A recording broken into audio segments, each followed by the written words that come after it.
सगाई के कुछ मिनट पहले ही लड़की अपनी प्रेमी के संग भाग गई, लेकिन उसके होने वाले दूल्हे ने एक खौफनाक कदम उठाया जिसे जानकर आपको भी हैरानी होगी। यह कहानी है छत्तीसगढ़ के कोरबा जिले की एक गांव की। लड़का का नाम था संजय यादव। उसकी शादी 1 महीने पहले पक्की हो गई थी और वह अब एक काल्पनिक दुनिया के ख्वाब में जी रहा था कि शादी के बाद ऐसा होगा, वैसा करेंगे, वैसा करेंगे। लेकिन सगाई 19 मार्च को होनी थी। सब चीज़ तैयारी कर चुके थे, अब वह सगाई के लिए जाने ही वाले थे।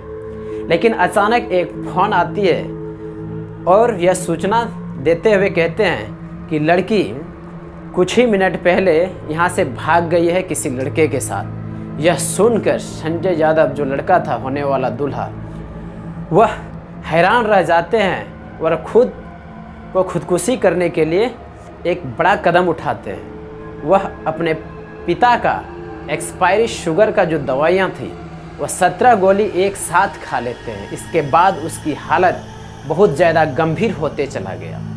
अचानक आनंद फानंद में उसे उठाकर हॉस्पिटल ले जाया गया। इसके बाद डॉक्टर उसकी इलाज किए। धीरे धीरे उसकी कंडीशन नॉर्मल हुई। लेकिन यह जो घटना थी इसकी सूचना पुलिस तक पहुंच गई थी और जब पुलिस आकर उससे पूछताछ करने लगी कि आखिर क्या बात था, तब वह बताने लगे कि इस तरह की घटना हुई थी। शादी लगे थे और सगाई के चंद मिनट पहले हम लोग निकलने ही वाले थे, पूरी रेडी कर चुके थे। सारे दोस्त, सारे रिलेशन पहुंच गए थे घर में। और अचानक जब यह बात सबके सामने सुने तो मुझे लगा कि बहुत बड़ी मानहानि हुई, बहुत बड़ी अपमान होगी मेरे दोस्त के सामने मेरा। इसलिए मैंने अपने पिता का एक्सपायरी शुगर का जो 17 टैबलेट बचे थे वह एक साथ खा गए और खुदकुशी करने के लिए बढ़ गए।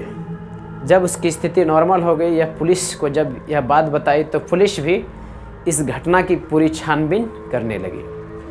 और वह जो लड़की जिससे इसकी शादी लगी थी उसका संबंध किसी और लड़के से था जिससे वह शारीरिक संबंध भी बना रही थी और उसका मन उसी लड़के से शादी करने को था। लेकिन लड़की के घर वाले ने उसे जबरन इस लड़के के साथ शादी तय करवा दिया था, उसके मन मर्जी के खिलाफ। तो बात यहाँ लड़की भी राजी नहीं थे इस शादी से, इसलिए उन्होंने यह कदम सगाई से पहले ही उठा लिया। लेकिन यहाँ एक गौर करने वाली बात है कि सगाई से पहले ही यदि लड़की भाग गई, यह तो एक अच्छी बात है। भले लड़के के तरफ से दोस्तों के साथ या रिश्तेदारों के साथ कुछ हानि, मानहानि, इज्जत बेइज्जती की बात होगी, लेकिन यदि शादी से पहले लड़की भाग गई तो इसमें एक अच्छाई भी है, क्योंकि शादी के बाद यदि भागती तब तो और भी ज़्यादा बेइज्जती थी। तो एक तरफ से देखा जाए तो यह तो अच्छा हुआ कि लड़की शादी और सगाई से पहले ही अपने प्रेमी के साथ भाग गई। लेकिन एक तरफ से देखा जाए तो संजय यादव, जो लड़का था, होने वाला दूल्हा, उसको काफ़ी बेइज्जती का सामना करना पड़ा, जिसके तहत उन्होंने खुदकुशी करने का मन बना लिया और उन्होंने 17 गोलियां खा गई। लेकिन यह कहानी आप लोगों को कैसी लगी? यदि अच्छी लगी तो इस चैनल को सब्सक्राइब कर लीजिएगा ताकि इस तरह की कहानी आप लोगों तक पहुंचती रहे, और एक लाइक ज़रूर कर दीजिएगा। मिलते हैं किसी और कहानी में, तब तक के लिए धन्यवाद।